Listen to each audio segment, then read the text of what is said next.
I couldn't reach it, so I had to grab a yardstick. Alameda High School, an electrician tracing a wire in the ceiling over the boys' bathroom discovered something.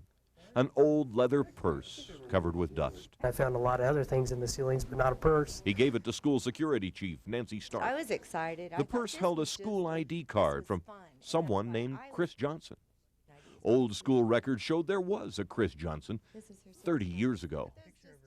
Inside the purse, not much, just some faded notes, a 15-year-old kid rambling about life and love, a lipstick, peach frost, all the rage in '69. Some pictures of friends from long ago, almost like a little time capsule. We decided we wanted to see what she looked like today and what she would think of having her stuff back and what the real story is. What was life like for Chris Johnson and her friends back then? The world was a far different place. America was struggling to extricate itself from a war. The trauma of 3 assassinations hung heavy over the nation. But there were good things, too. The first landing on the moon. The Eagle has landed.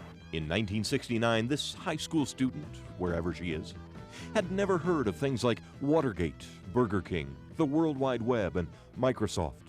Still in the future were cordless phones, pagers, and personal computers. Music was still on albums.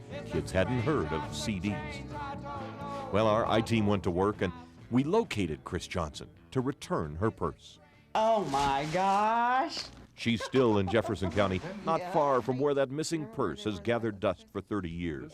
So who swiped it all those years ago and tossed it into the ceiling above the boys' bathroom? Wasn't me. Must have been one of your other boyfriends. Chris is still married to Gary Casca, her high school sweetheart. One of the faded notes was in his handwriting. They were so young when they got married. Nobody thought it would last, even our parents. Yeah. Neither one of our parents. I mean, You got married when you were how old? 16. When I was 17. 30 years, 3 kids, lots of memories. Is there such a thing as love at first sight? I think so. I think so too. I think, like he said, first time he saw me, and it was pretty much the first time I saw him. Yes, love can last. And here's the proof in a 30-year-old leather purse.